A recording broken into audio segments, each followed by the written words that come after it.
Good morning, Nene. Can you hear me? Yes, good morning. Can you hear me? Yes, I can hear you. Kitty, I can you hear me? Yes. So, Kitty, is this the first class that you've been to? Yes. I see. Huh? Okay. Okay, because we've had 6 hours of tuition prior to this. Okay. Okay, it's going to be a bit difficult for you to catch up, I think, but let's see what we can do. So, Nene, yesterday I gave you a little bit of homework to do. Did you have the opportunity to do it? Yes, already do the part one, but part two, I'm not sure that I'm doing correct or not. Okay, so let's have a look at what we did then. So, Kitty, what we did yesterday was we looked at a excellent presentation video. We looked at some golden rules to determine what's the best thing to do in a presentation. And we looked at some exercises for staging and signposting. We also looked at visual aids and talking about graphs and talking about trends. So, what was your homework for number one? What did you come up with for number one?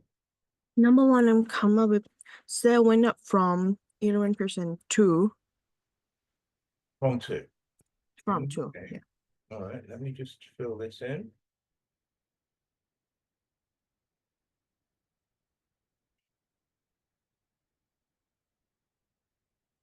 Okay. Excuse me, can I go to a bathroom? Yes, of course. Thank you.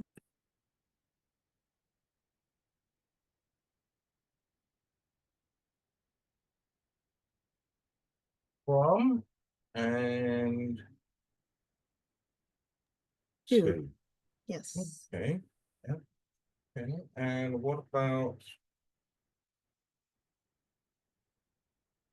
number two? Inflation remains stable. Which word did you use? I use at 2%. That's correct. Okay. There was a steady decrease production costs in July. There was a steady decrease.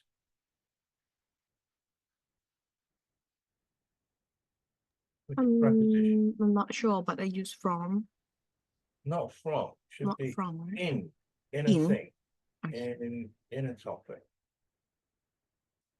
In production costs in July. So what about number four?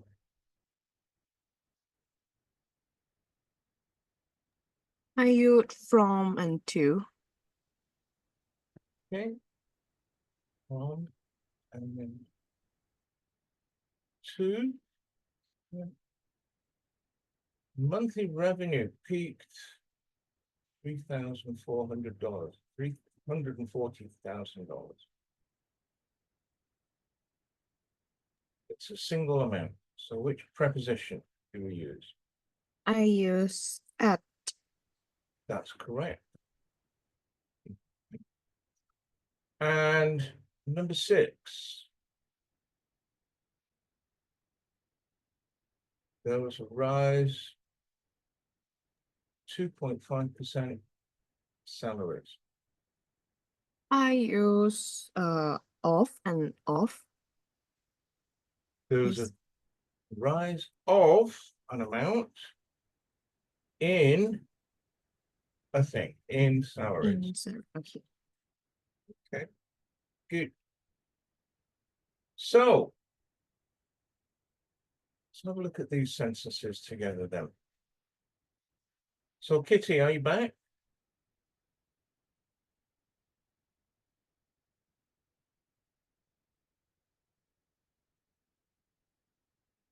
Okay, so I assume it's just you, Nene. Okay. There was a sharp fall in the number of tourists in November. How can we make that sentence into a sentence which has a verb structure? So number one, there was a sharp fall in the number of tourists. So what's the subject? The number of tourists.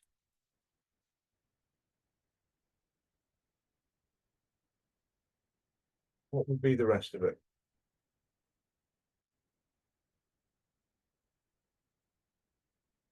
So there was a sharp fall. That's a noun. I want you to change it to a verb.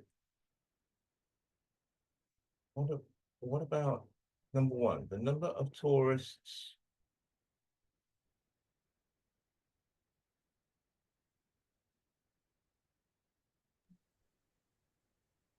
What did you put, Nene? It is the number of tourists fall, Not fall. not fall, Fell. fell. Fell what? There was a sharp fall, so fell adverb sharply in November. เย่มีค Mhm. What about number two? Inflation has increased slightly so far this year. So number two, what would that be? Inflation has increased slightly so far this year. So that is a verb.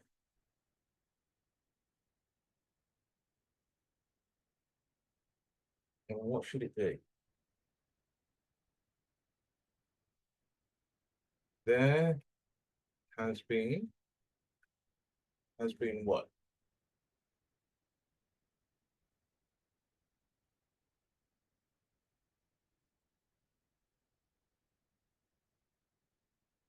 There has been what? Inflation has increased slightly. So if we change that to a noun, there has been a slight increase. What's the rest of the sentence? In inflation so far this year. What about number three? Anybody got any suggestions? Value of the dollar decreased from 0.67 to 0.62 pounds sterling.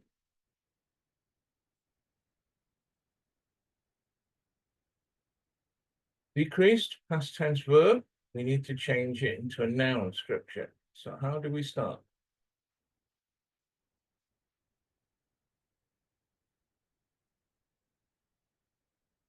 There was. How can we finish it?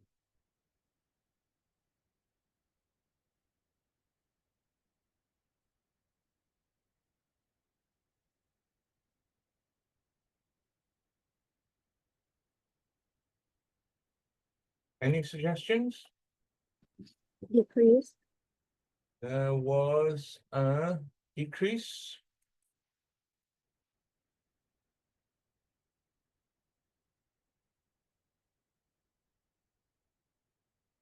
Decrease from 0.67 to 0.62 pounds sterling.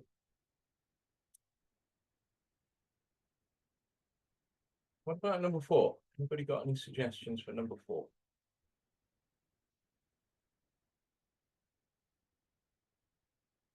The number of hours I work each week has risen sharply. So has risen, that's present perfect. There has been. There has been what? Risen sharply is a verb structure. Change it to a noun structure.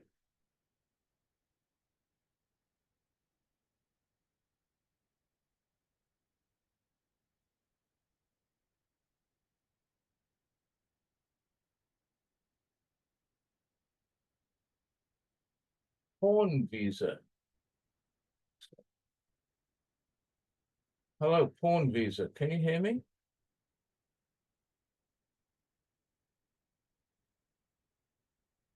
Kitty, can you hear me?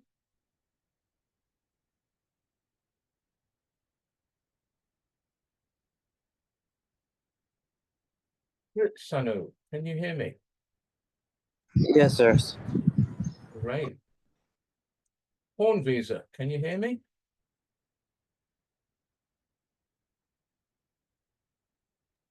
He said yes, sir, in the chat. He Again, said yes, sir? sir, in the chat. The chat. Said yes, sir, in the chat. So you can't speak because we have presentations. You're not able to speak in the class?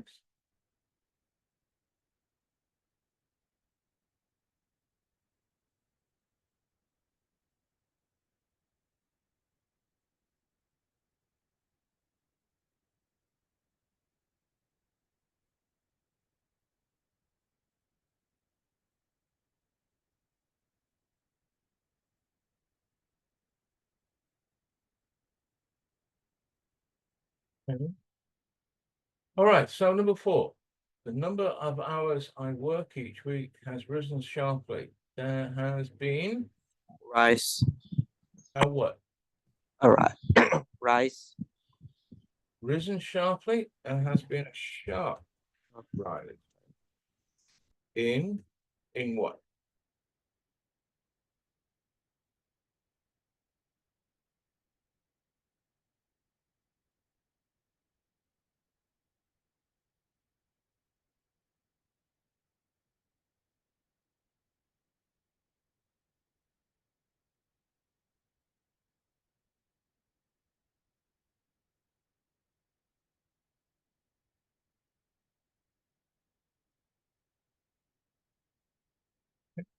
What about number 5? There has been a slight drop in the number of unemployed.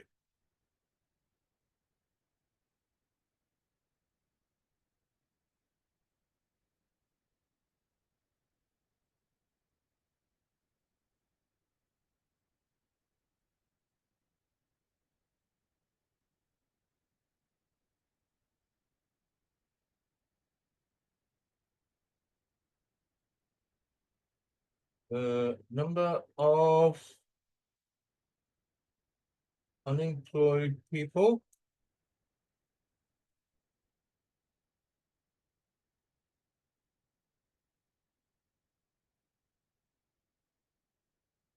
can anybody finish the sentence?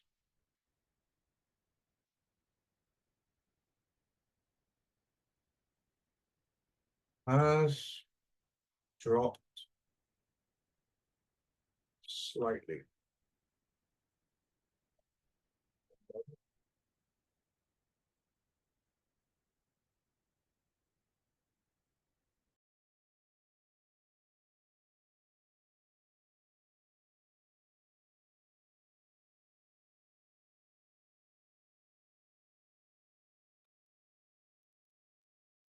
Okay, so the number of unemployed people has dropped slightly. So this is a verb phrase. What about number 7? There has been a steady increase in company profits in the first quarter.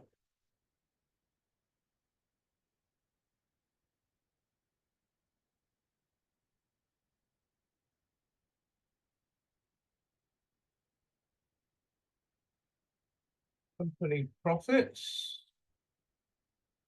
What happened to company profits?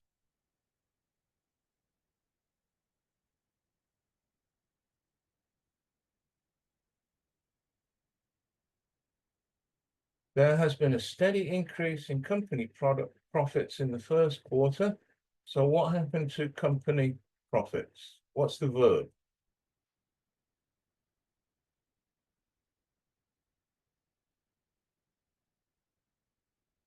Company products profits have what?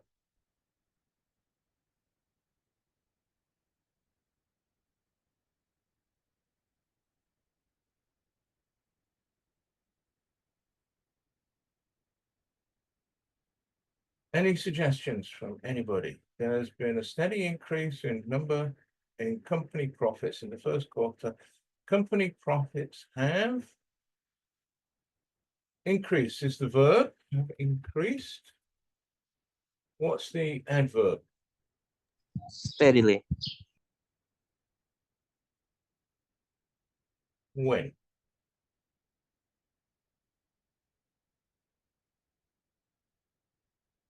What's the rest of the sentence? In the first quarter.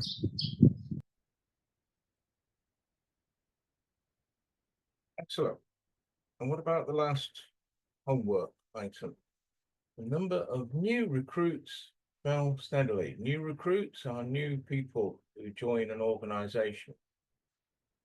Fell steadily. So is this past, present, or future? Past. So there was a what?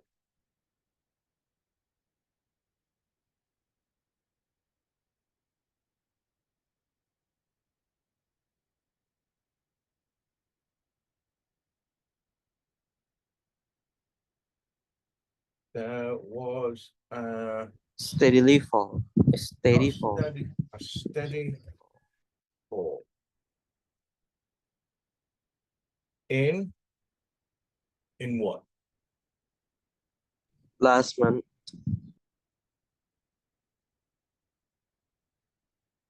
In the number of new recruits.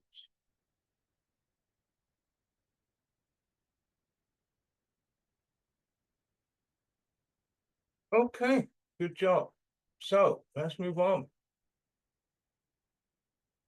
So we've looked at different phrases for structuring a talk, and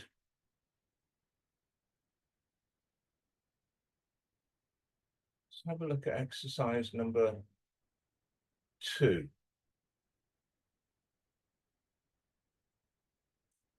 Work in pairs. Look at these tips for effective presentations. Choose the 5 tips that you think are the most important. So rather than put you in pairs, let's work as a group. So we've got 10 tips for presentations. What's number 1?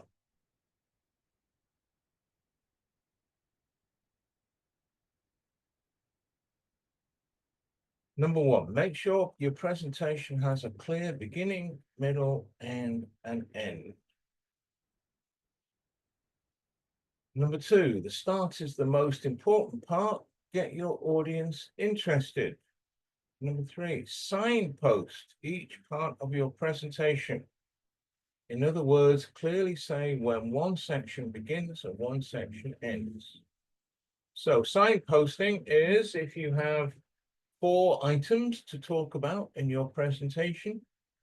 Once you've finished talking about your first item, you will explain that you've finished your first item, then move on to your next item. Give a summary at the end and recap your point at the end of each stage. What does recap mean?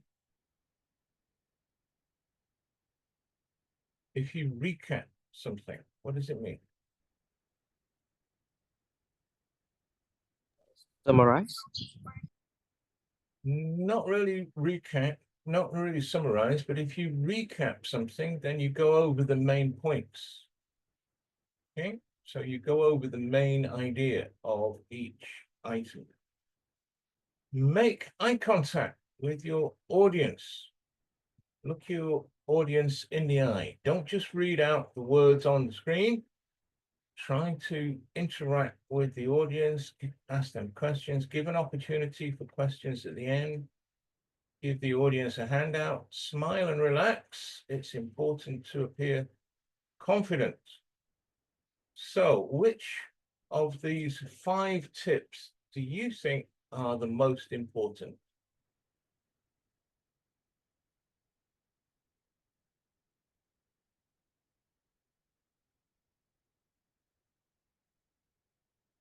So what's the most important, do you think, of these tips? In my opinion, I think the first one is the more important. Clear beginning, middle, and end. Why is that most important, do you think? I think because when we present something, the information is very important to make the audience understand us. Okay. Anybody got an opinion on the second most important item?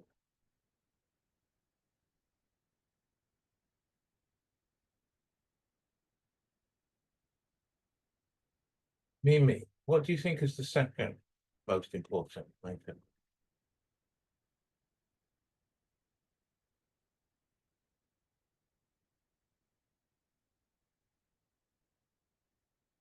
Porn visa.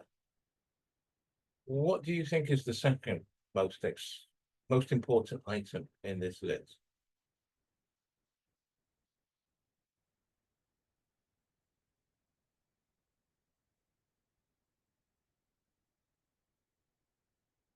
Pritsanu, how about you? Do you have any opinions? What's the next most important item?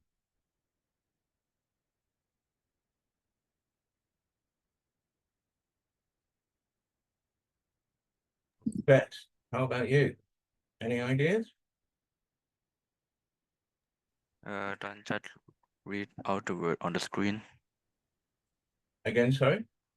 Don't just read out the word on the screen. Why is that important, do you think? Because it look when you present, it look like you're not ready for the present, and you like just wake up and present and read like you're not ready.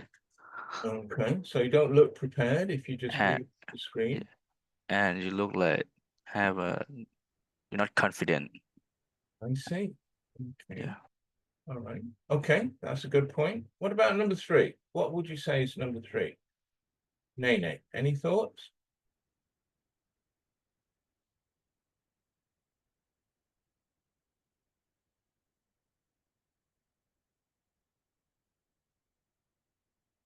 Kitty, how about number 3? What do you think?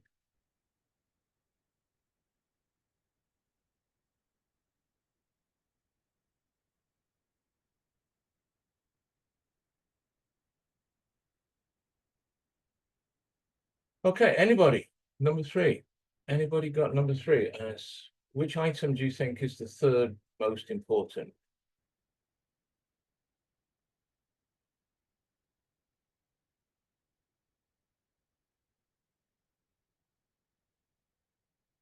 Okay, all right, we'll leave that exercise there. So let's have a look at exercise number 3. You're going to listen to extracts from a presentation. And what I want you to do is I want you to answer the questions as you listen. So I'm going to need to share the screen again with you to share the sound. Just give me one moment. Okay, and let's begin.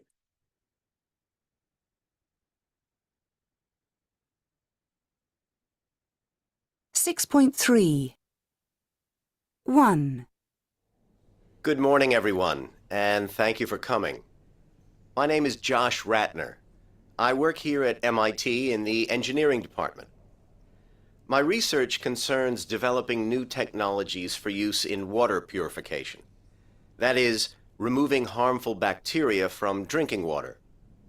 Today, I'm going to talk to you about a very simple idea, but one which could save millions of lives. It could even change your life.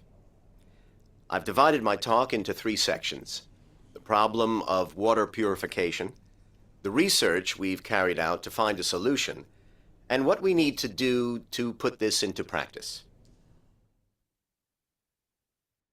2, Let's begin with identifying the problem.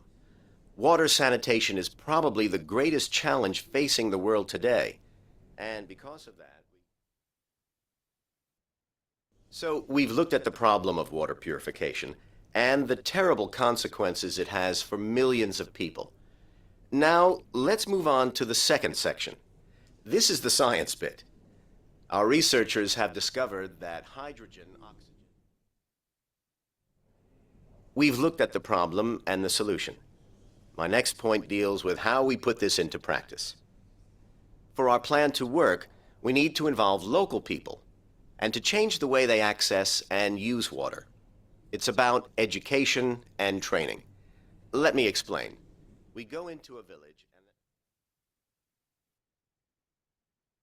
3, So, to sum up, we know the problem. We think we have the solution. The important thing now is to educate and to train everyone involved, from the people in government to the families in poor villages. I'd like to leave you with one last point to think about. What can you do to help in this program? Would you like to get involved? If you would, then please feel free to email me. My email address is on the handout. That brings me to the end of my talk. Thank you for listening. Does anyone have any questions? Okay, all right, so what was the subject of this gentleman's presentation? What was he talking about?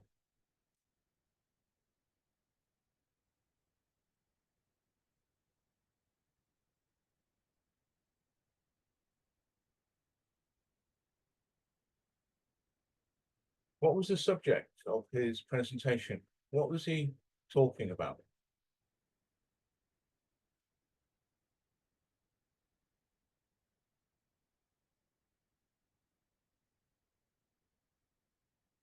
So he was talking about developing technologies for water purification.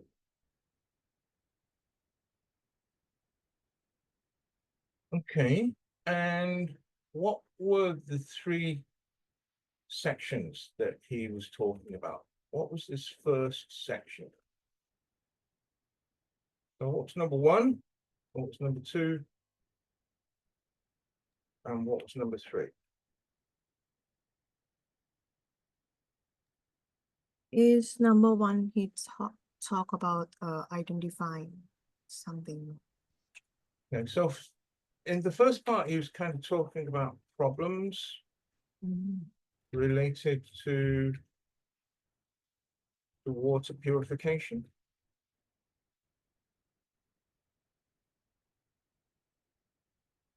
What about second?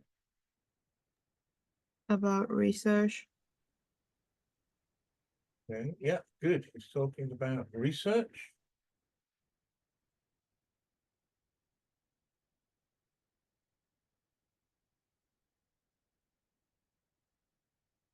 And what about number 3?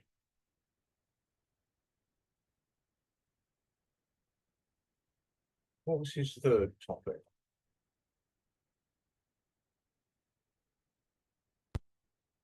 It's talking about what type of solutions to the problems were available. Okay, so we're going to listen to the presentation again. Okay, and have a look at these points. Number 4, listen again, tick the tips that the presenter follows.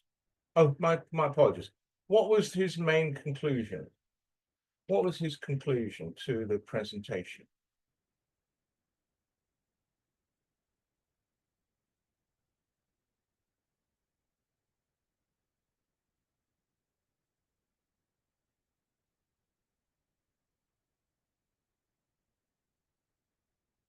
No? Okay, well, at the end of the presentation, he asked people to contact him regarding queries.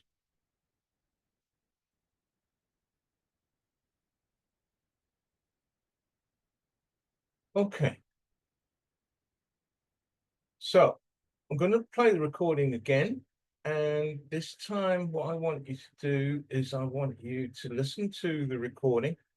And I want you to think about each of these tips, number 1 to 10. And what did he do? Which of these things did he do in his presentation?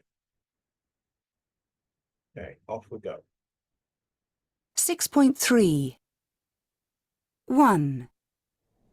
Good morning, everyone, and thank you for coming. My name is Josh Ratner. I work here at MIT in the engineering department. My research concerns developing new technologies for use in water purification. That is, removing harmful bacteria from drinking water. Today, I'm going to talk to you about a very simple idea, but one which could save millions of lives. It could even change your life. I've divided my talk into 3 sections: the problem of water purification, the research we've carried out to find a solution, and what we need to do to put this into practice. 2. Let's begin with identifying the problem. Water sanitation is probably the greatest challenge facing the world today, and because of that, So we've looked at the problem of water purification and the terrible consequences it has for millions of people. Now, let's move on to the second section. This is the science bit. Our researchers have discovered that hydrogen, oxygen. We've looked at the problem and the solution. My next point deals with how we put this into practice. For our plan to work, we need to involve local people and to change the way they access and use water. It's about education and training. Let me explain. We go into a village and... 3. So, to sum up, we know the problem. We think we have the solution. The important thing now is to educate and to train everyone involved, from the people in government to the families in poor villages. I'd like to leave you with one last point to think about. What can you do to help in this program? Would you like to get involved? If you would, then please feel free to email me. My email address is on the handout. That brings me to the end of my talk. Thank you for listening. Does anyone have any questions?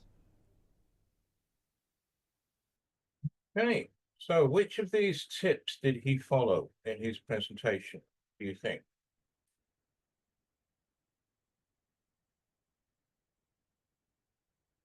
Did he have a clear beginning, middle, and end? Yes. Yes. Okay, so, and did he get his audience interested, do you think?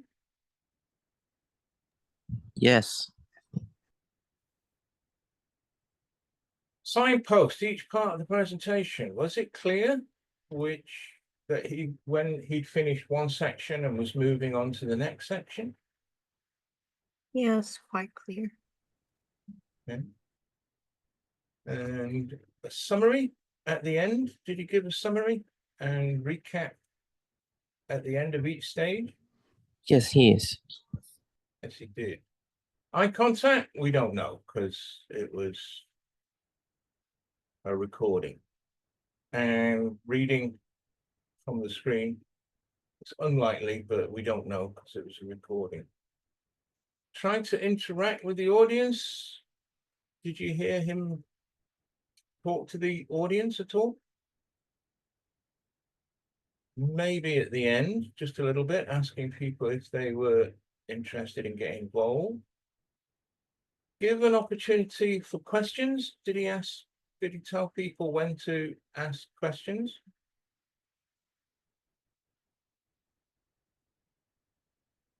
Yeah, I think he did. Give the audience a handout. I think he did mention a handout. Smile and relax. Well, I'm not sure because it's a recording. Okay, good. All right, now have a look at these phrases. Okay, I've put numbers on these phrases. Where should we put these phrases? Where should these phrases take place in a presentation? Is it the beginning, the middle, or the end? I divided my talk into 3 sections. That's going to be at the beginning. What about this? Today, I'm going to talk to you about, where would that be? Beginning. Yes, beginning. Okay, so let's put number 1 there. That brings me to the end of my talk. Where would that be? End. The end. And And now let's move on to the second section. Middle. middle. Okay. And good morning, everyone, and thank you for coming. Begin. Beginning. Beginning. And does anyone have any questions? End. End. Let's begin with, Begin. and my next point deals with, when would we use In the that? Do you think? Middle. Okay. Thank you for listening. In the End. end. So to sum up, Middle. I don't think it would sum up in the middle. In the Or end. end. Ending end. Probably at the end, summarizing. Okay. My name is, Beginning. Beginning. okay, and I'd like to leave you with one last point to think about. Mm, So if it's one last point, where's it going to be? the end. At the end. Okay. All right, great. Now. Okay, so I think it's going to be a little bit difficult for you guys to do this presentation at the moment, so I think we'll leave that there. Okay. And I'll have this sent to you after the class.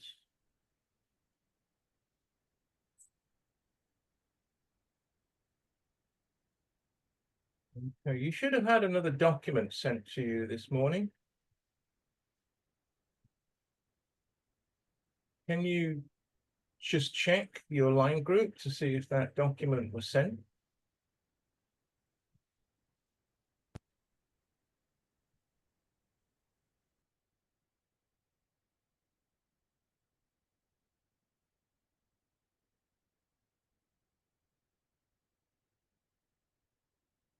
Okay, so did you get section part 4? Yes, I got it. You did. Okay. Okay. All right. So we're looking at part 4. We're looking at academic discussion. So what we've looked at so far is looking at business type presentations.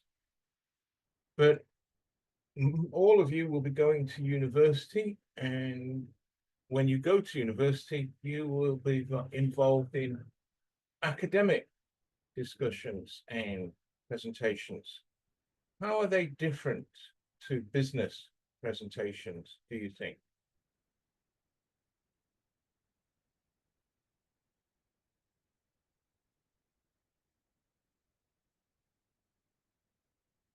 Any ideas? How would they be different?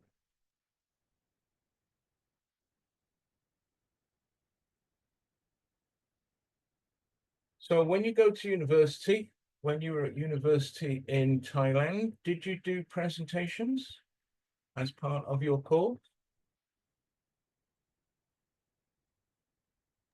Yes, we did some. And how long did you get to prepare for them? For me, it's around 1 week. You had a week to prepare. So these were quite formal presentations, is that right? Yes. So one of the things that you will find that when you go to university in the United Kingdom, that you're going to be asked to do a lot of reading and research, and you're going to be asked to come back to a group and do some research and come back and report on your research. Now, you're not going to be given 1 week to do this. You will be perhaps given 24 hours, 48 hours at the most. So your role will be to do some research for the group.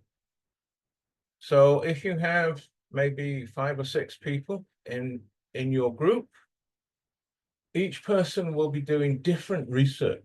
And the purpose of that research will be to come back, present the research to the group, and to do a discussion on that research.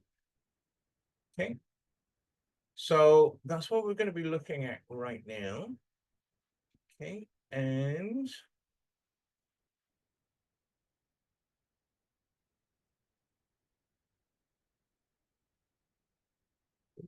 we'll come back to this discussion later.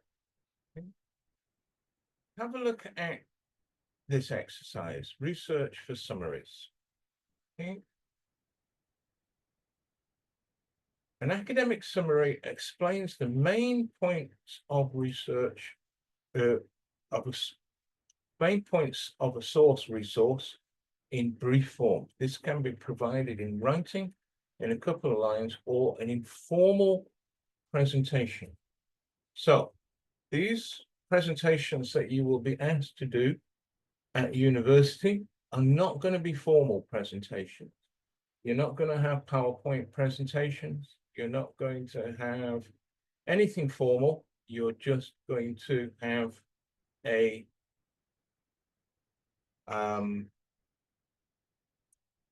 group that you're going to present your research to in a very informal fashion. So I'm going to give you an example of this type of presentation right now. I'm going to play a recording, and what I want you to do, I want you to listen to the introduction, and I want you to tell me, what is this presentation about? Unit 6. Focus on listening 2. The right to roam. You will hear part of a seminar in which a student called Lisa discusses the problems of keeping large animals in captivity. Listen carefully and answer questions 1 to 3. Is everyone here now? Lisa, Jamie, Maria? Good. Well, we're continuing the module on animal rights. And I think, Lisa, you're going to talk to us about your assignment, right? Yes. And what topic have you chosen? The problems of keeping large animals in zoos. Fine. And where did you get your information? Partly from an article I read about some research they've done, and also from the web. Okay. And do you know who carried out the research? Yes, the research was done by Oxford University. I've got the researcher's actual names here somewhere. Don't worry about names now, but you'll need to mention them when you write up your assignment. And the other thing you should mention, if possible, is where the results of this research were published. Do you know that? Oh, yes. It was in a scientific journal called Nature, I think. Let me just check. Yes, that's right. Nature. Fine. Carry on. Okay, well, we all know that there are problems with keeping large animals in zoos. When you put lions or tigers, for example, into tiny cages, they often don't breed successfully. That's because of stress. Because they're used to having large areas to wander around in. But different animals need different amounts of territory, and that's what this research looked at. Okay. So discuss with your partners. What's this presentation about?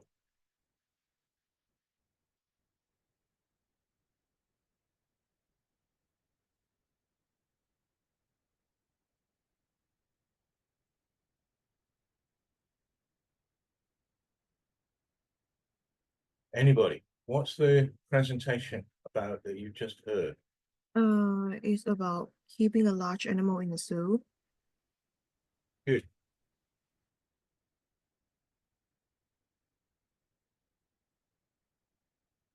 Large animals in zoo. Okay. So as you can see, she's gone away. She's done some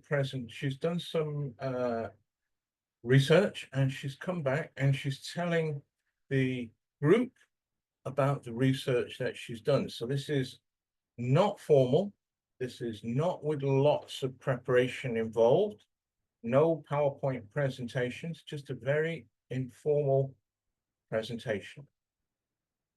Now, we're going to listen to the rest of, we're going to listen to her presentation again, and we're going to finish the presentation as well. So have a look at exercise number 2. Going to listen again. What was the institution which carried out the research? And what was the journal called where she found her research? Large animals don't breed well in captivity. So what does in captivity mean? Like in prison? Well, not really a prison, but in a zoo, they're not free to do what they want. They're not free to go where they want. So if they are in a zoo, they are in captivity.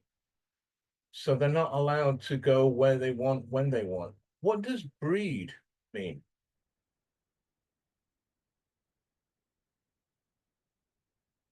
When animals breed, what does it mean? To make a baby? That's right. So when animals breed, they have offspring, they have children. So large animals don't breed well in captivity because, listen to the recording and what's the answer. So we've also got questions 4 to 10. Animals that do badly in captivity. So some animals do not do well in captivity, and some animals do well in captivity. Now, number 4, what do you need to write for number 4? We've got polar bear, grizzly bear, leopard. So number 4, you're going to need to write down which animal he is talking about. Number 5, square kilometers. You're going to need to write down a number, an area. So we've got animal, average, territory. What is territory? What does territory mean?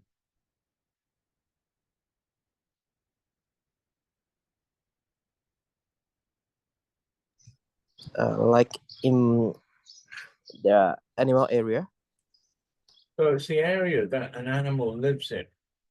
Okay, so here we've got the average area that an animal lives in.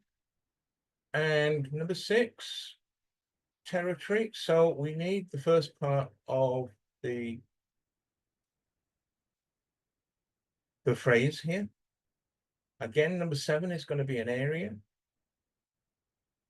Average distance traveled, well, number 8 must complete a sentence. And number 9 is going to be a distance, and number 10 is going to be a number or a percent. So let's listen to the recording again, and I'd like you to Unit fill in the 6. details. Focus on listening 2. The right to roam.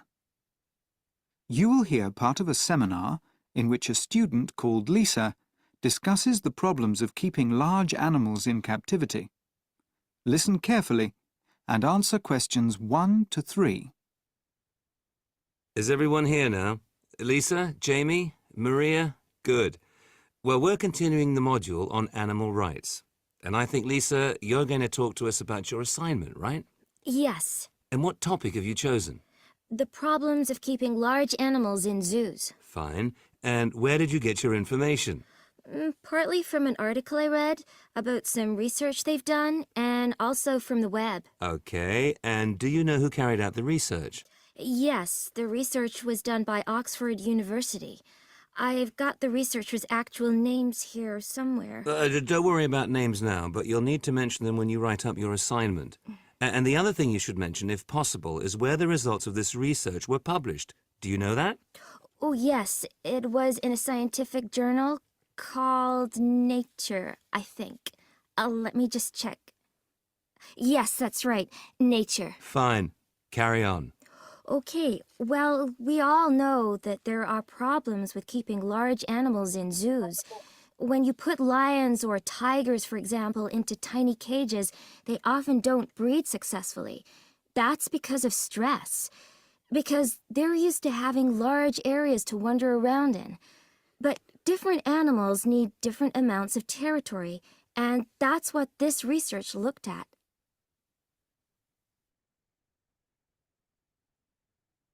Now listen and answer questions 4 to 10. You say different animals need different amounts of territory. Could you give us some specific examples, Lisa? Yes, I've got information about 4 animals.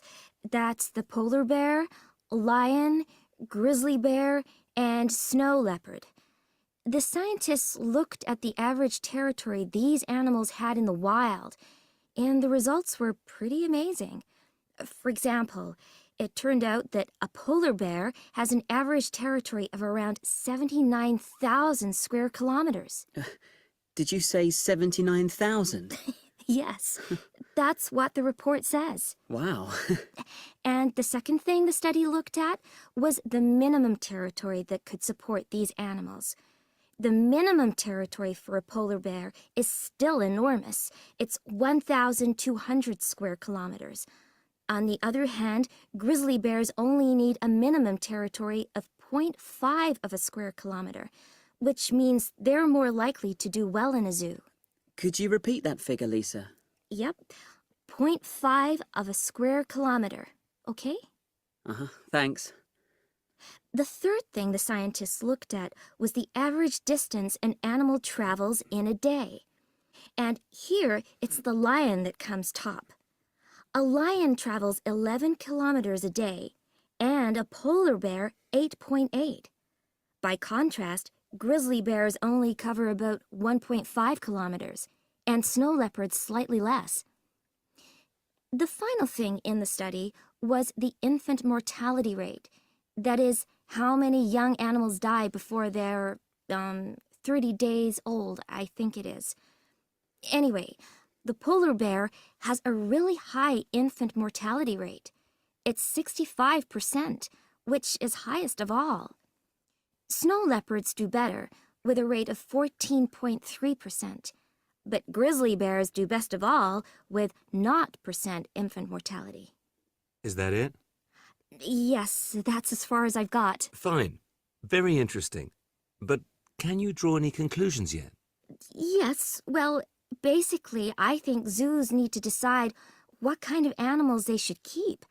If they're a small city zoo, for example, they should forget about lions because they need plenty of space.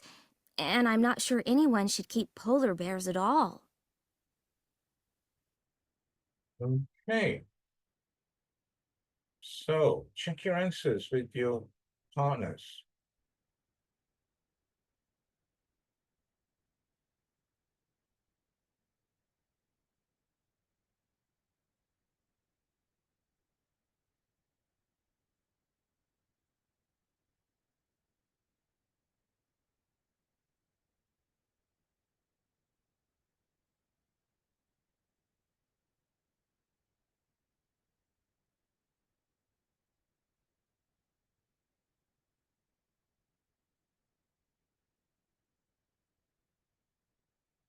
Okay, so what was number 4?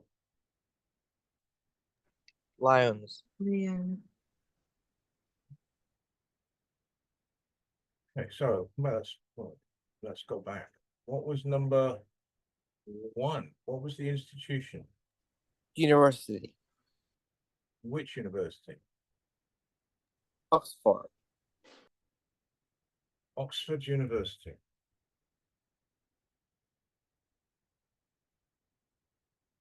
And what was the name of the journal that she used for her research? Nature. Okay.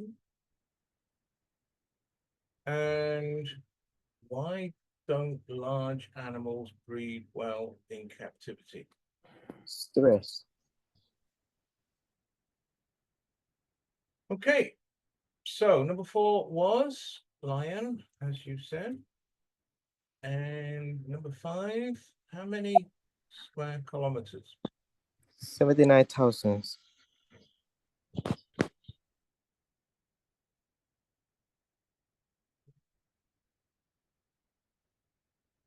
79,000, which is a pretty big area.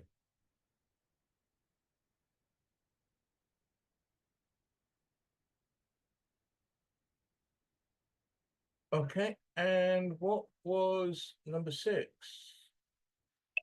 Minimum.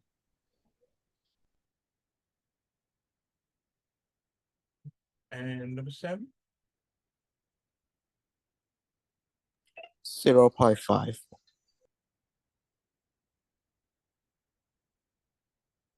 And number 8? In a day.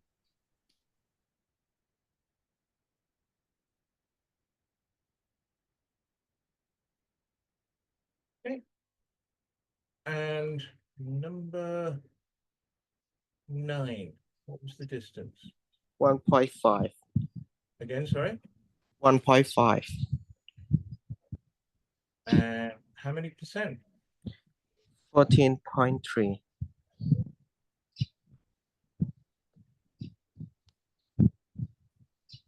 Okay, excellent. So that's an example of a academic presentation. It's not formal, it's very informal. It's just presenting the information. Now, you will be asked to do research. You will be expected to do that research. They will be expecting you not to sort of do research directly from, ChatGPT and those types of, you need to know where information comes from. Okay, she had the name of the journals that she used. She had the name of the researchers available. So it's going to be a matter of reading lots of information very, very quickly and going back to your research group and presenting your information. So we need to take a break now. Apparently you have a break, 10-minute break every hour. So we're going to take a 10-minute break.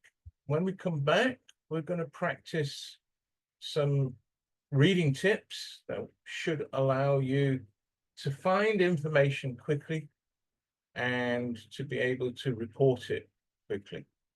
But right now, we'll take a 10-minute break. I'll see you back here in 10 minutes. Okay, have a good break.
Okay. So let's continue. So one of the things that you're going to need to be able to do for academic presentations, informal presentations, you're going to need to be able to read information quickly and accurately to find the content that you're going to need to be able to present to your partners. Now remember, if you don't do that research, then your research group's not going to be able to discuss the topic that you have been set. So you'll be inconveniencing the other students.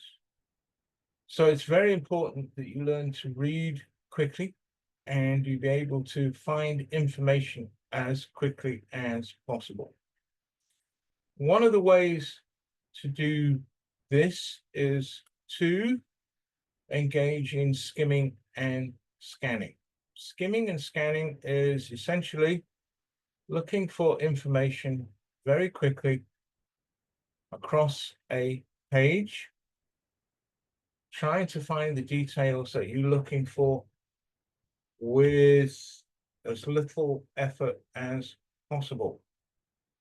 So we're going to practice a little bit of skimming and scanning right now.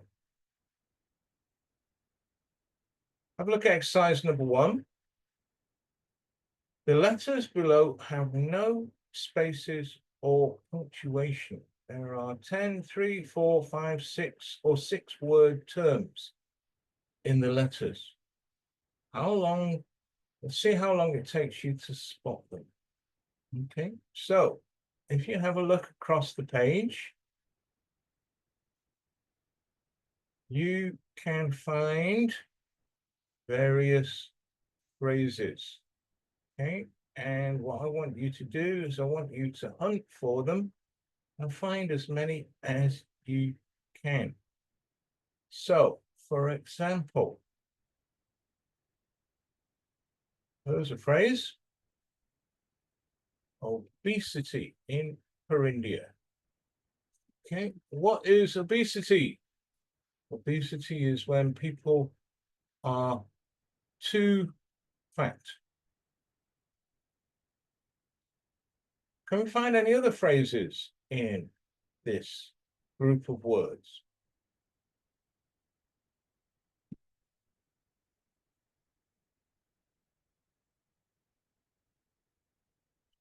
Move your eyes across the page. As soon as you've found a phrase or a group of words, let me know what they are.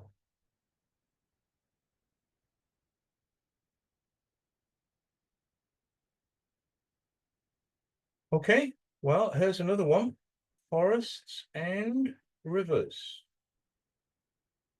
Okay.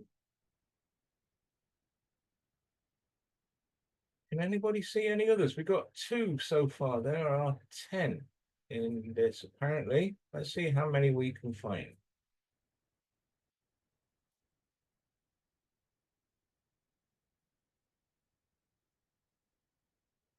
Okay, if you can find them, just shout them out. Tell me what they are.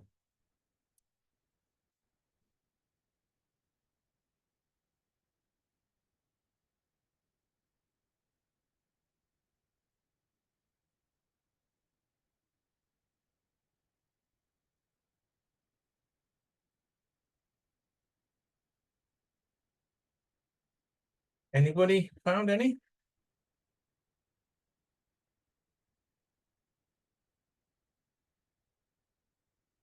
Okay, here's another phrase: boys and girls.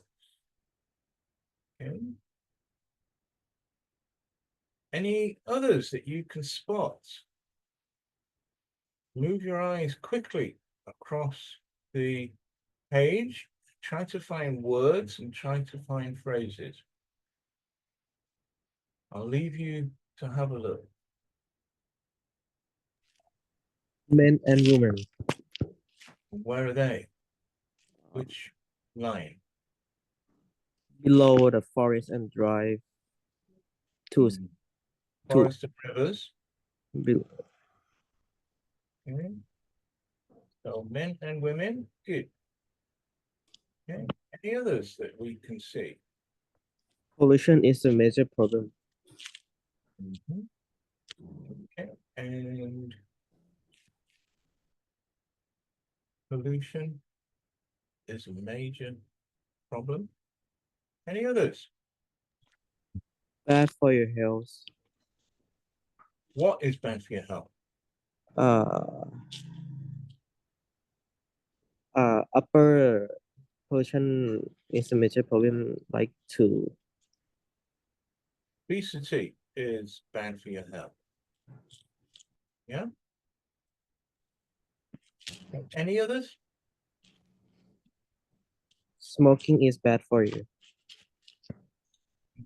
Okay. And where's smoking?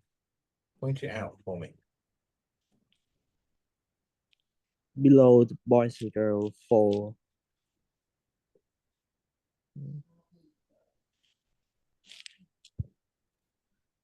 Any others? Can't see it myself. Okay, there we go. Good. Any others that you can see?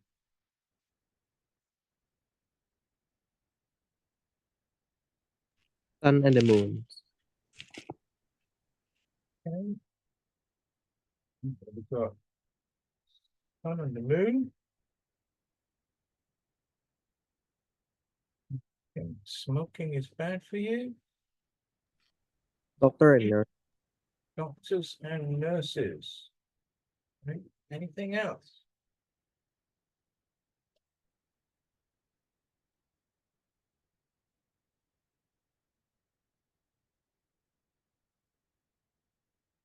Oh. Okay, well, there's obesity in Perindia again. Okay, so we've got that twice. Anything else?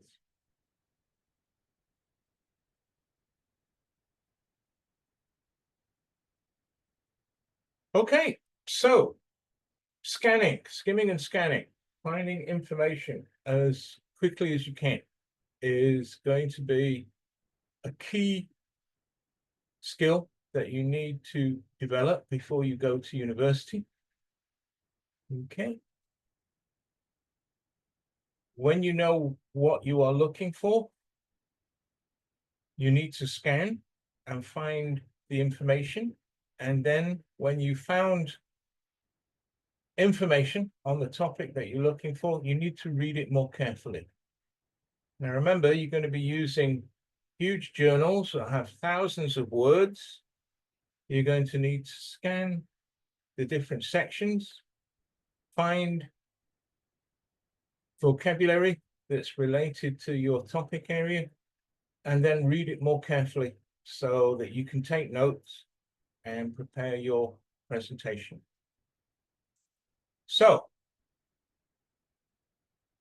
one of the problems with reading and understanding things very quickly is that you are often subject to very difficult vocabulary. Some of the vocabulary that you find in academic books, very, very dense. So I've got some strategies here for dealing with difficult vocabulary. Okay. So let's have a look at strategy number 1. Very easy. Strategy number 1. Look for definitions at the end of the passage. Now, we've got passage here. Great Britain provided the legal and cultural foundations enabled entrepreneurs to. At the end of the passage, we have a definition of some of the difficult vocabulary. We've got entrepreneur and pioneer. So rather than read and then go to the end of the passage, the best thing to do is to look at the end of the passage first, read the vocabulary and understand it before you read the passage. And Sometimes there's words, sometimes there's not, but it's always a good idea. Just check at the end of the chapter or the end of the passage, just to see if they have listed definitions of difficult vocabulary. Another strategy is check the meaning of a word has been given in the text. So let's have a look at this. The basis of the British Empire was founded on the age of mercantilism. So what does mercantilism mean? Anybody familiar with that term?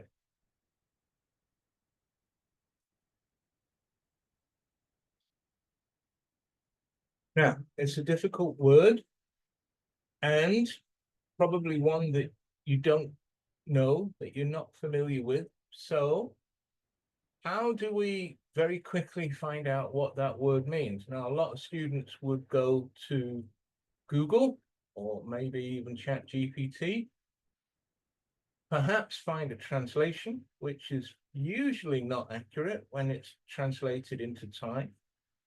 Maybe find a definition, which is going to be a little bit more accurate, but we really don't need to, because difficult vocabulary is very often explained immediately after. So the basis of the British Empire was founded in the age of mercantilism, an economic theory that stressed maximizing the trade inside the empire and trying to weaken rival empires. So, do you understand mercantilism? What is mercantilism? Now, again, the explanation in the second sentence is quite difficult. But remember what your purpose is. Your purpose is to gather information for a discussion that you're going to do in your research group. So, do you need to know exactly what mercantilism is? I don't think so. All you need to know is it is an economic theory. That's it. That would be enough for you to be able to continue reading and find the information that you want.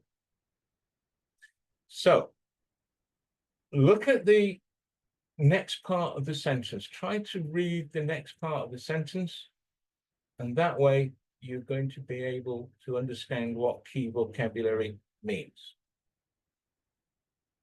Another approach is to try to understand what vocabulary means from different parts of a paragraph.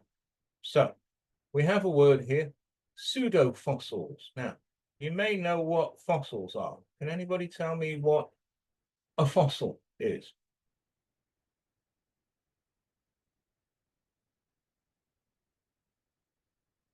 Anybody know what a fossil is?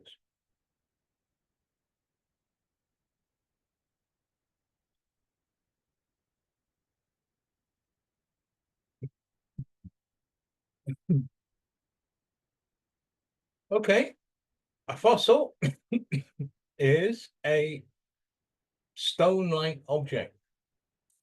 When animals die, they turn into fossils after thousands of years. Let's find what an example of a fossil. Google.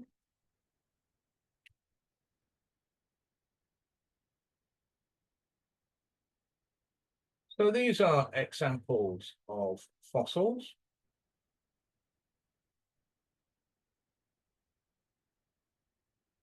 So as you can see, we have a stone which shows a lizard, and this lizard is thousands of years old, and the stone has taken the shape of the lizard. And these are very common in some parts of the world. So that's a fossil, but what is a pseudo fossil? Now, we should be able to understand this term by reading the sentences. Amateur collectors often believe pseudofossils to be the real thing. So, first question, are fossils, pseudofossils, the real thing? Yes or no?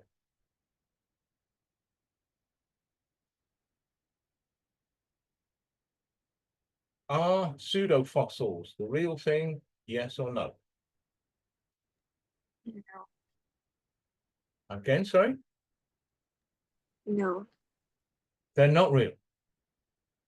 So that's the first thing we know. Pseudofossils are not real. Unfortunately, some naturally occurring rocks have a horn or bone-like shape and are mistaken for bone, mistaken for actual bones. So if they are naturally occurring rocks that have a horn or bone-like shape and they are mistaken for bones, are they bones? Yes or no?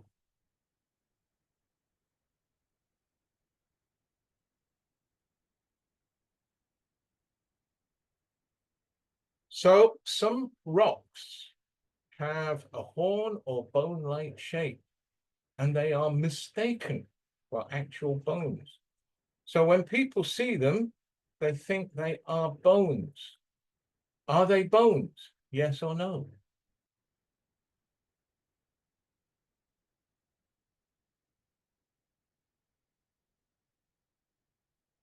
Are they bones? Yes or no? No. So if they are not bones, what are they?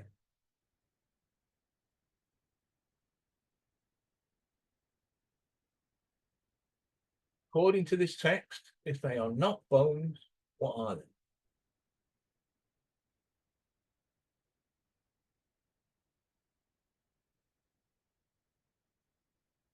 Well, if they are not bones, they are rocks. Okay, so pseudofossils are not actually bones, they are rocks. Okay, good.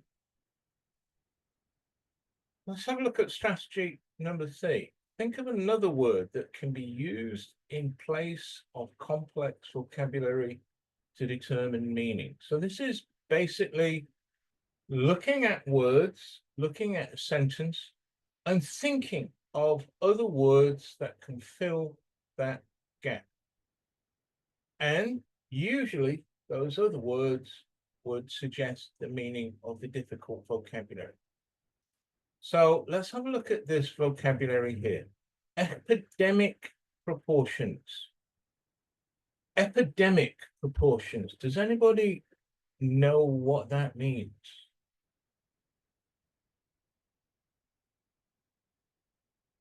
No. So obesity has reached epidemic proportions in Thuringia in the 21st century, with morbid obesity affecting 45% of the population. So 45% of the population in Thuringia have obesity. Is that a serious problem, do you think?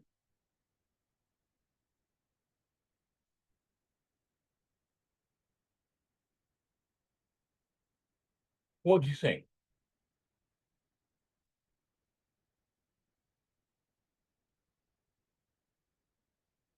%45 of the population have obesity. They are too fat. Is that a serious problem, do you think?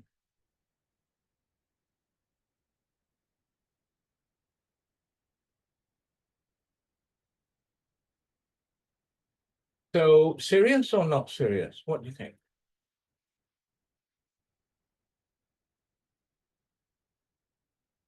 Serious.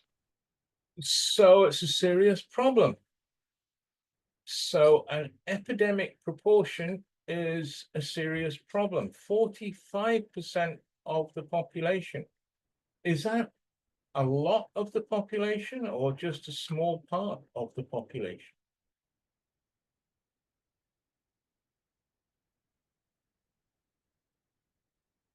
45%, is that a lot of the population or a small part of the population?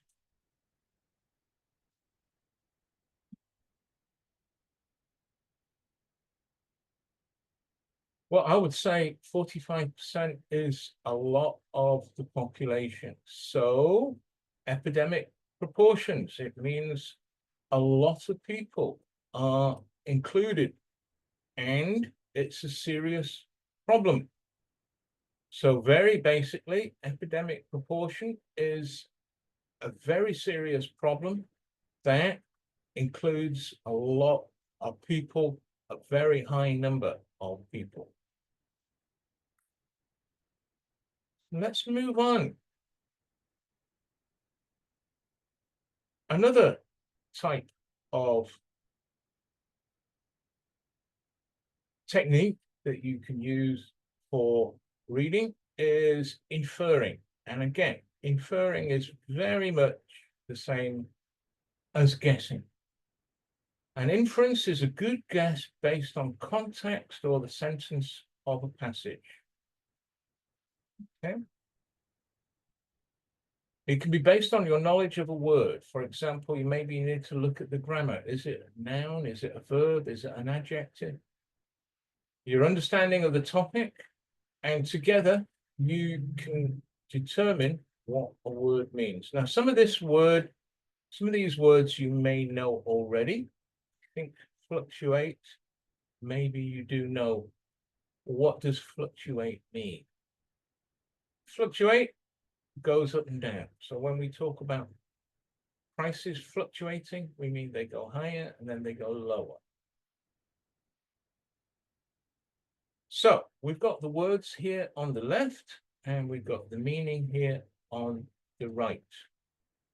So let's have a look at number 2. The angry citizens showed their hostility towards soldiers by shouting and throwing rocks at them.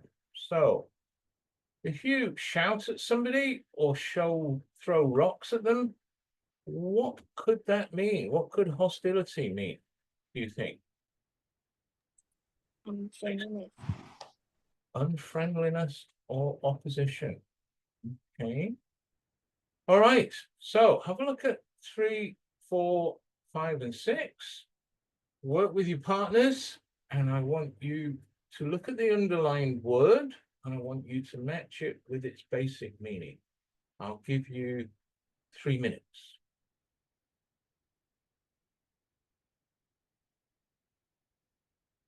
Talk to your partners, share your ideas.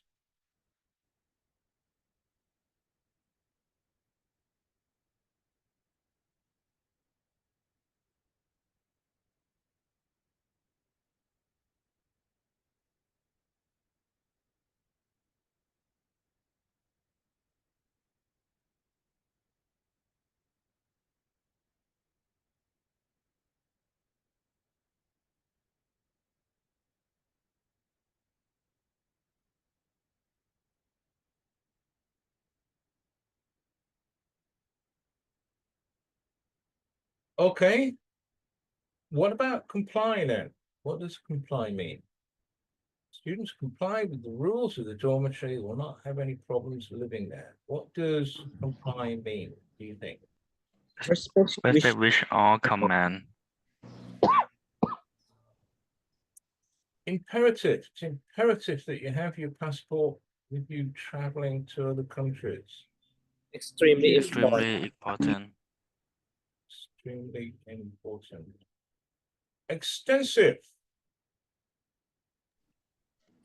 A Through lot of. extensive study, the young man acquired the knowledge necessary to succeed in medical school. So medical school, is that a lot of study or a little?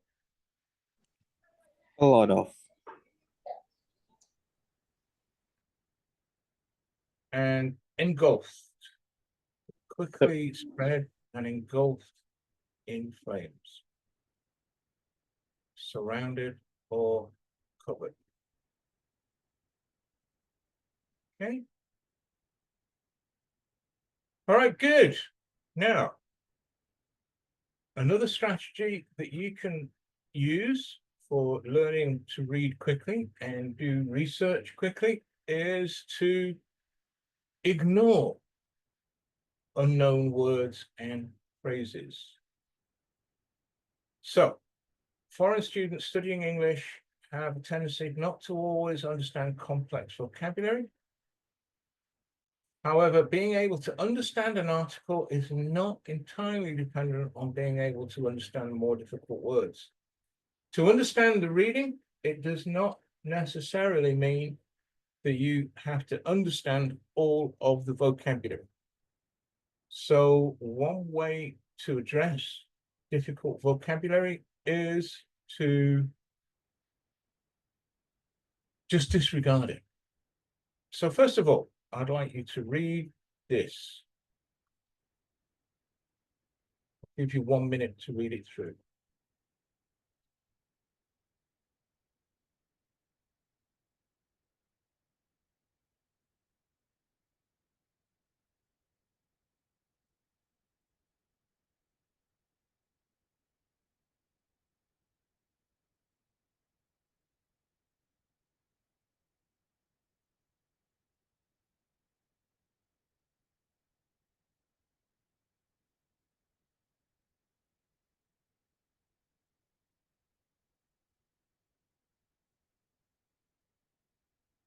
Okay, so we've got a complex paragraph here, and the complex paragraph contains quite a lot of vocabulary that maybe is difficult. We've got, for example, empirical research. Now, some students may tend to want to look in a dictionary or look at Google, translate it, find a definition. Do we need to do that? I don't think so. Inability, invest in property. Okay, so how do we manage this?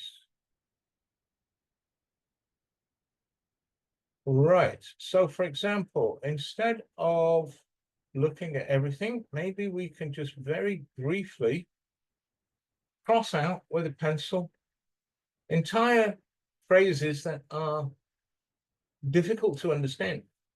And we can then reread the paragraph without the difficult vocabulary. And often we don't need this difficult vocabulary. Often without it, we can understand the text quite easily. So if we look at the difficult vocab here, cross it out and then reread it, it becomes something like this. The International Food Study Institute analyzed the causes of poverty, analyzing data and reviewing research in 20 countries. They found that some of the causes of poverty were the inability of poor households to invest in property and education, limited access to credit. So without the difficult vocabulary, we have a simplified version of the paragraph, and often that's just what we need to, this is just what we need to understand the text, the meaning of the text, the basic meaning of the text, and then go and report our research to our research group. Okay, so here we go. I'd like you to do a reading exercise. Okay, and what we have here is a reading text, which includes some difficult vocabulary. And what I want you to do is to look at these sentences, and I want you to tell me if these sentences are true. So, for example, obesity causes heart attacks. Does the text here tell you that this sentence is true? Or does the text here tell you something different, which means that this sentence is not correct, or it is false? Or is the sentence not given? Is there no information about this item in the paragraph. So we'll do one together, and then I'll lead you to I'll leave you to have a look at the other question. So let's have a look at number one together. Obesity causes heart attacks. So what about obesity causes heart attacks? So can we find anything about obesity? What does it say here? So cardiovascular disease is another word for heart attacks. And what does the sentence say? Obesity is a major risk for cardiovascular disease. So if it's a major risk, does it cause heart attacks? They not given Why do you think it's not given? because it didn't say about heart attack. Well, it does. It says cardiovascular disease, which is another word for heart attacks. So the question here, does it say that obesity causes heart attacks? Yes or no? Now it says it's a major risk factor. So if it's a major risk factor, that means there's a really high chance of it. But does it say it causes heart attacks? Yes or no?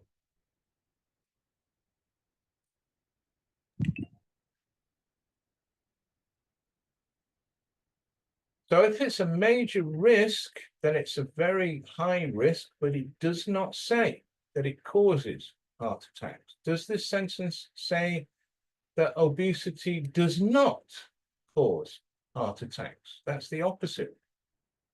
Does it say that obesity does not cause heart attacks?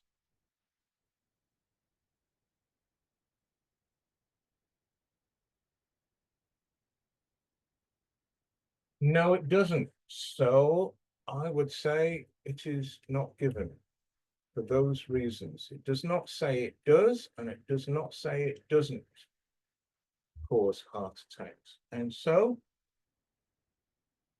have a look at exercise, the next questions, question 2, 3, 4, 5. Have a look at the text and decide whether the text suggests each sentence is true, false, or not given. I'll give you 5 minutes. Talk to your partners, get each other's opinions.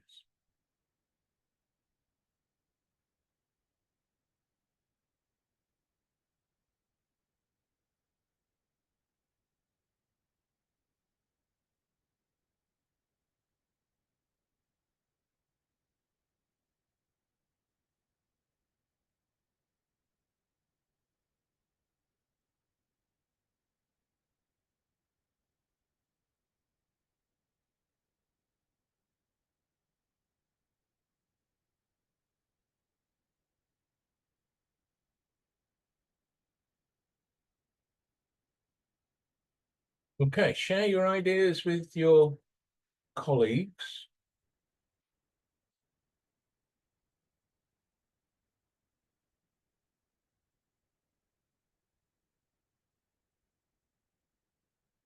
No? Okay. So what about number 2? Most fat people in Carindia are in cities. Is that true, false, or not given? Not given. Why is it not given? In the box is didn't say anything about the fat people. It says obesity, which is fat people. But it didn't say the most. I don't understand. What do you mean?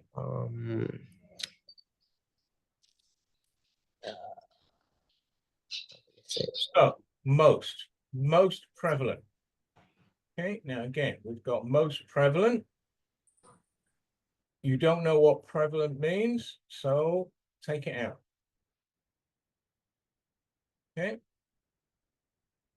Obesity, fat people was most. Now, we do have most. But they didn't say about in the city. So what does urban populations mean? What's an urban population? What's an urban area?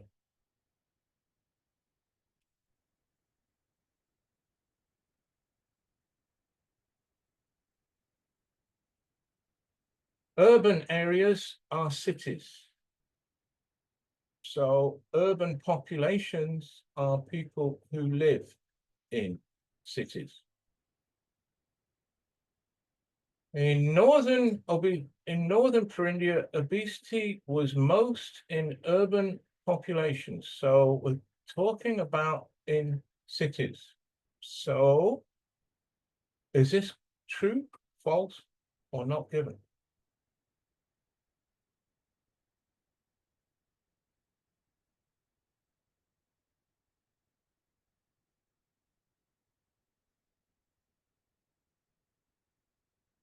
Okay, let's have another look at it. Obesity is talking about people being overweight and fat. Obesity was most in urban populations. Urban populations are cities. This says most people in Purindia are in most fat people in Purindia are in cities. Is that true, false, or not given?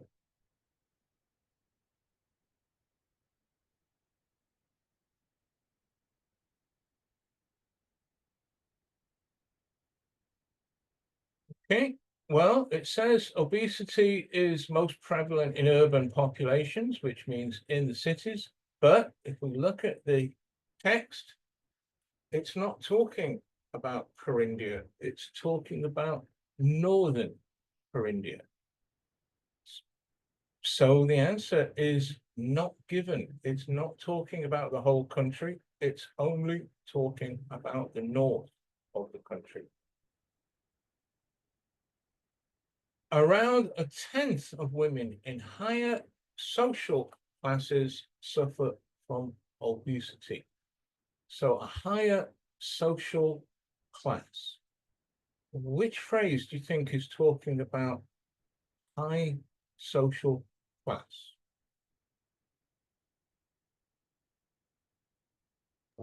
Women of high socio-economic class. Okay, so socioeconomic, maybe we don't need it. Women of high class had rates of 10.4% as opposed to 0.9% in low economic class. Okay, so socioeconomic, we don't really need that phrase, so let's cross it out. 10.4, around a tenth of women in higher social classes suffer from obesity. Is that true, false, or not given? True. 10.4, I would say, is around a tenth. So I would agree with you. It's true. Very few poor women are obese.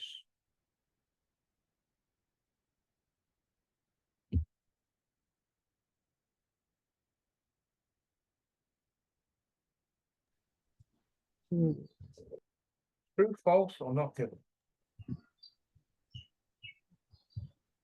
I think true. So how many women, how many poor women are obese? What's the percent?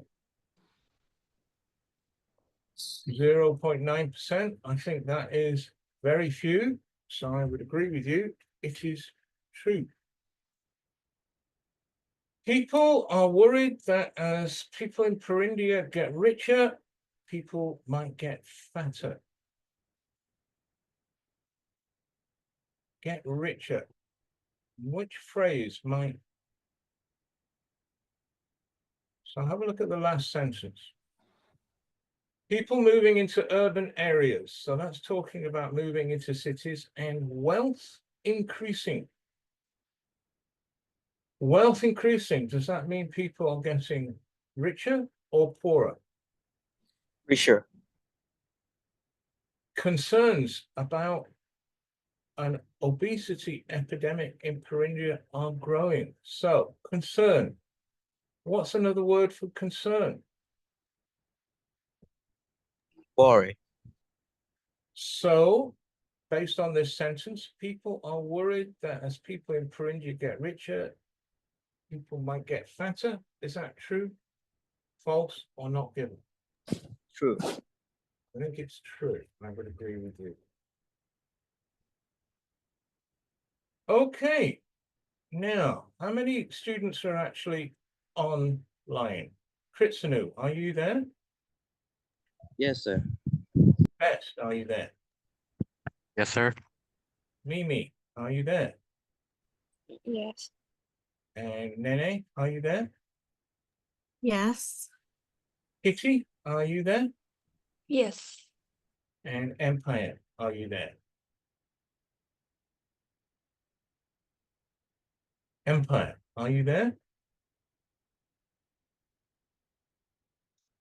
So, we're going to take a break for 10 minutes. When we come back, I'm going to give you the opportunity to practice doing some research and a discussion. That's going to involve you going into two different groups, reading two different items, and coming back to discuss the item. Okay? So, just to prepare you, you're going to need to do some reading with your partners. You're going to need to discuss the information that's in this reading with your partners, and you're going to need to come to a conclusion on a particular topic. So that's just to prepare you for what comes in the next hour. We'll take a break now, and I'll see you in 10 minutes. Okay? Bye-bye.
Okay, let's continue. Now, we're going to practice a informal presentation. And as I said to you before the break, that's going to involve you in doing some research, and that's going to require you to read this page. I'm going to put you into two groups. I'm going to put you into team A, and you are going to research the pros of zoos. What does pros mean?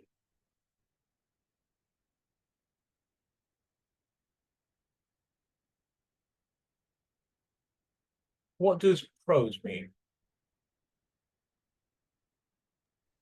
Advantage. So pros are advantages of zoos, and team A, you're going to have to read this item, and you're going to have to look at a list of advantages. Team B, you're going to look at a list of cons of zoos. What are cons?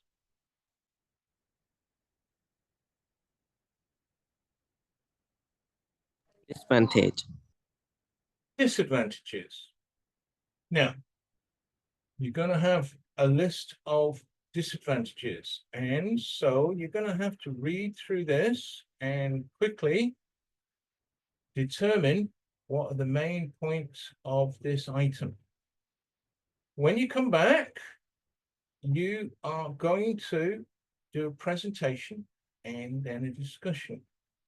And this is the discussion item that you are going to discuss. All zoos should be banned because they are bad for animals and serve no purpose. So that's the topic that you're going to discuss. Zoos should be banned because they're not useful for animals. Now, Group A, you're going to look at the advantages of zoos. Group B, you're going to look at the disadvantages of zoos. And I'm going to bring you back together. You're going to present the main points of your passage. You're going to present the main points of your research. Group A, you will present to Group B. Group B, you will present to Group A. And then you're going to engage in a discussion, and the purpose of the discussion will be to determine whether this is true or not. So you're going to have to give your opinions, raise ideas. Now, look at these phrases that we can use when you are presenting your item. I'd like you to use these phrases. What's the title? We found this information in an article in the whatever the magazine is. When it was written, who's the author? There's a number of phrases that you can use here to present your facts. What was the article generally about? The article provides a lot of information related to and suggests that what's the main argument of the item. Most important point, conclusions. Okay, you're going to present your ideas to your colleagues, and then you're going to discuss it and come to a conclusion. And you're going to answer this topic. All zoos should be banned because they are banned for animals that serve no purpose. Now, I'm a little bit concerned because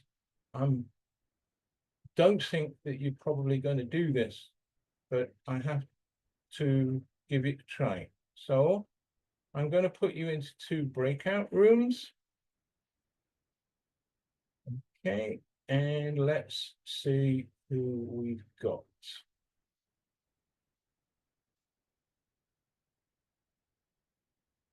Okay, so Best, Mimi, and Nene, you're going to be in Group A. Empire, Kitty, and Kritsunu, you're going to be in Group B. So if you can join your group, that would be great.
Okay, so you're all back. All right, now remember what your topic of discussion is. Okay, and this is the topic of discussion. All zoos should be banned because they are bad for animals and they serve no purpose. Okay. So what I want Group A to do, I want you to present your research to Group B. And Group B, I want you to present your research to Group A. And then as a group, I want you to discuss this topic and come to a conclusion as to what you think. All right, Group A. Can you present your ideas that you just read in your research?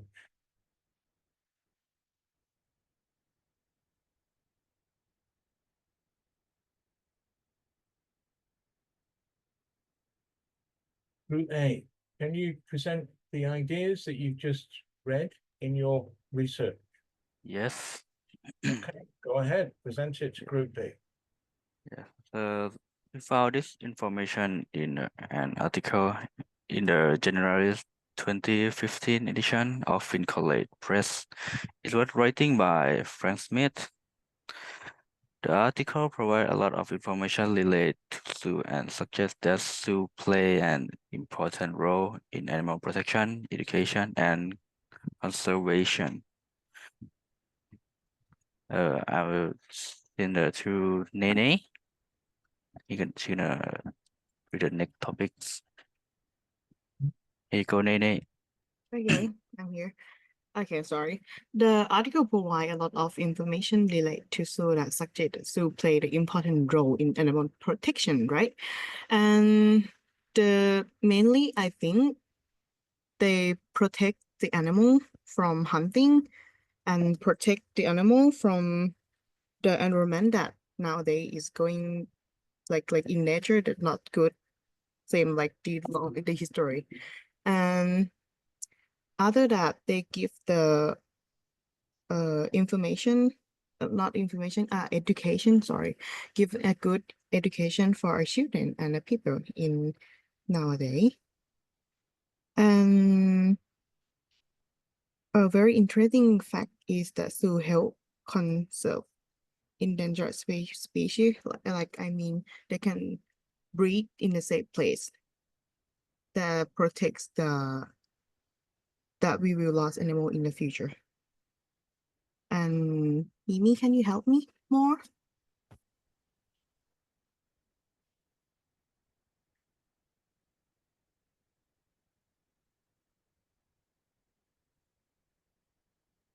Okay, is that all your points?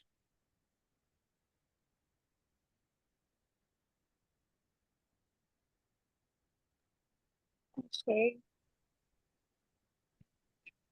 The key point the article makes is the zoo provide a combination of safety care and education that support both animal and people.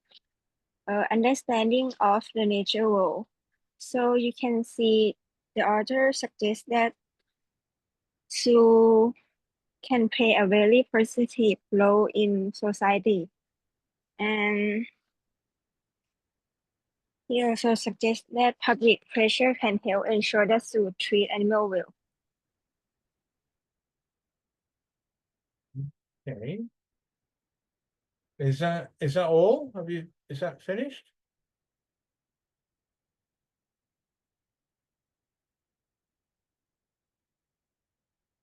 Okay. Team B. Yes. Team B, can you go ahead and introduce the main ideas of your research? We found this information in an article in the list of cons of zoos uh, in the March of 2014. It was written by Tim Jones, and the article provides a lot of information related to the list of cons of zoos and suggests that the first reason that people against the zoo is capturing animal inherently cruel. Animals have their own rights and natural live in the wild. For instance, elephants in the wild travel long distances in large groups as part of their natural behavior, but if it in zoos, they cannot roam freely. And the second one is confinement causes psychological harm. Animals suffer from negative psychological effects due to their restricted environments. They can never replicate the freedom and complexity of the wild. Stressing of confinement can lead to poor mental health, such as pacing, lethargy, or aggression. Yes. Okay, all right, so that's your summary. Nope. Yes. And Tong is gonna do right now.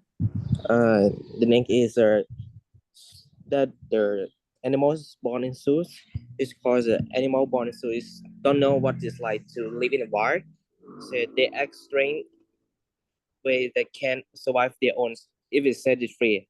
For example, a lion born in a zoo has never hunted for food. If put in the wild, they don't know how to catch the animals or stay safe. And next is to for the education. Zoos can teach people, but most are school for fun, but some visitors are mean to animals, which makes them scared and unhappy. For example, some people yell at monkeys or throw things at them in the zoos. This scare the monkeys and make them stressed or sad. And thanks for listening. Okay, so this is your topic of discussion. Zoos should be banned. So group A, I assume you don't think so? And group B, I assume you do think so. So let's discuss this topic. Go ahead. Who's got group A? What do you suggest? Now you've got to, as a group, discuss this item, and you've got to use your research to support your ideas. Group A, you can begin. What do you think? Do you think zoos are bad for animals and serve no purpose? In my opinion, I think, like I say, that the nature in nowadays is not same like in the history in the past. So I think your opinion is quite good that we can free animal, but can we like just some of them that in the dangerous? I mean like because human use a lot of space in the world, so we have a race space for the animal. So can we like separating some of them to like Nature. to keep them yeah some kind like that, to keep them in the safe place, so in the future we can have more animal in like for our education, for our world, some kind Okay. like that. Group B, what do you think about that comment? The reason why that we think ban the zoo is good because like if wild animal live in the zoo, I think like they will stress about changing the place that they should live since they're born. And the suggestion is if we want to observe the wild animal, I think we can like watch on like YouTube or something like that instead. Okay. All right, so keep it going. We have to make a decision on whether this is correct or not. So you're gonna need to discuss it with each other.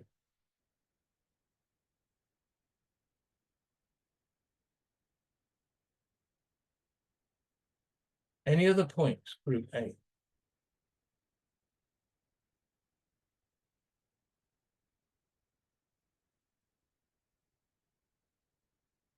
You must come to a conclusion on whether this is true or not. And maybe that means you're gonna need to come to some sort of compromise, maybe, I don't know, maybe thinking about small animals and thinking about big animals, not sure. You may need to compromise your ideas. Has anybody Oh. else got any points on this? Yes, like if I have an idea that can we like in the middle, like from the research that you give us about the some animal that shoot a lot of space, so like a large animal, so that one can let them free outside. But how about the animal that's gonna like is like only less of them left in the world? Can we keep them in the zoo to breed more and let them free in the future? Like we didn't keep in the zoo like the whole life, but just keep in the zoo for a while to like let them grow up a bit and let them free in the in the forest, in the place that they live in the future. Can it be? The other Yeah. group, what do you think about that idea? I think it's a good idea. What about other team members? Do you have any ideas? Do you have any opinions on that? I think it's good, but before releasing them, but you need to make more population, so it's have many more of them.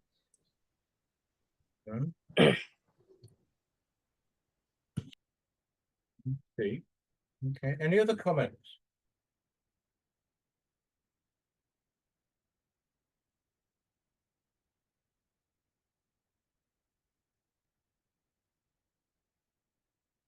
Okay, so you're gonna have to come to some sort of conclusion then. What do you agree to do?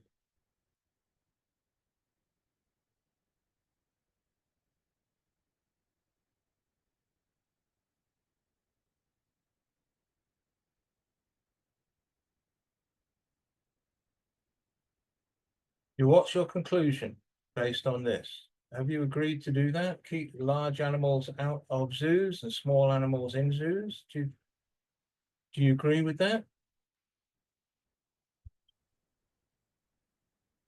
Okay. I think I'm agree with them with group 3 about let large animal free, like be free.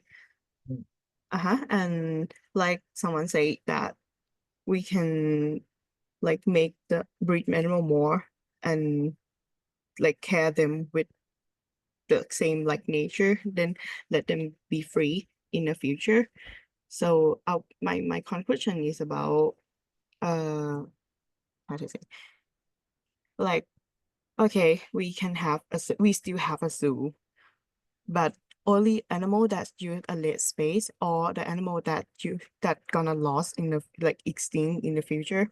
So I think this part why the animal in the zoo, we can give them the information and give our audience an information and give them education more to learn more about the animal. And then when we let them free, that means we create more the number of the animal in the nature. So I think this could be good to have a zoo and use the same plan that free the large animal free and still free the animal to the nature in the future. This is what I got. Okay. All right. Do you all agree with that? Does anybody disagree?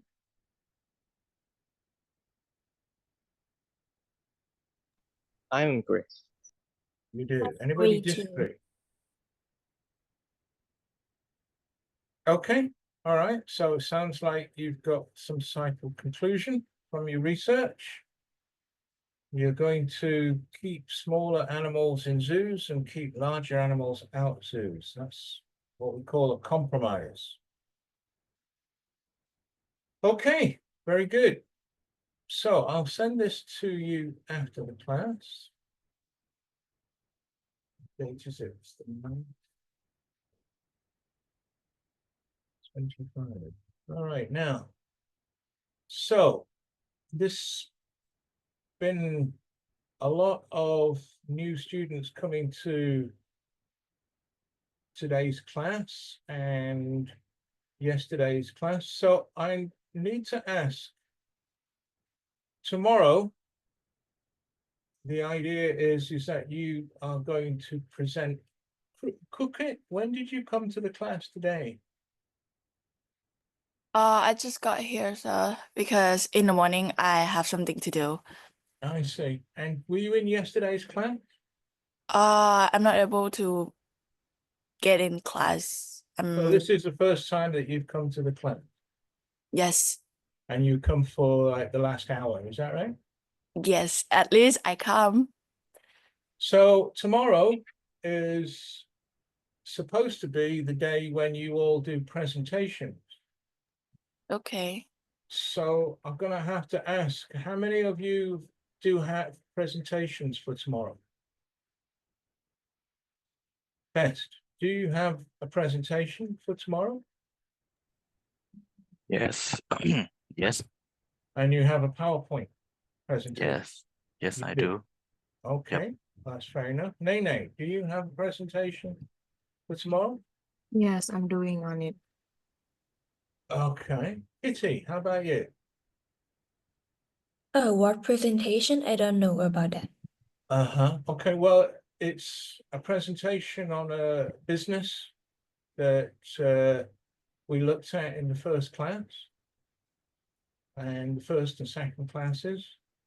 So did you look at the material? Did you look at the video of the previous class? Not yet. I see. So you don't have a presentation for tomorrow? Yes, Yes, you do, or no, you don't? I don't have it. Okay. Kritsanu, do you have a presentation for tomorrow?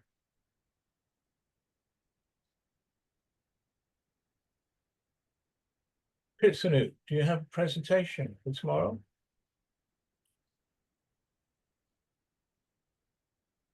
Cookie, do you have you don't have a presentation for tomorrow? No. That's thought. And Mimi, how about you? Do you have a presentation for tomorrow?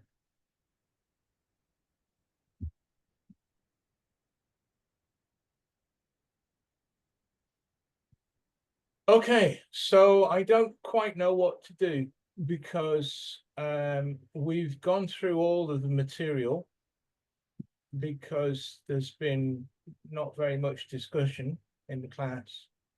And tomorrow is supposed to be a day when you actually do presentations, but I think only 2 people have a presentation.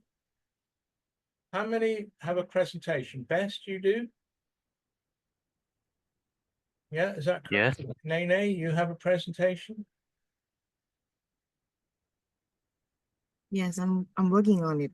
You're working on it, okay. All right, so then I think what we'll do is maybe we'll just come tomorrow at 10 o'clock and we'll listen to your presentations and then we'll take it from there. Okay. All right, we'll finish for today. and I'll see you guys tomorrow at 10 o'clock. So look forward to seeing your presentation, and Nene, look forward to seeing your presentation too. Okay, all right. See you tomorrow, guys. Bye-bye. Bye bye. Thank you for Bye-bye. today. Thank you for today.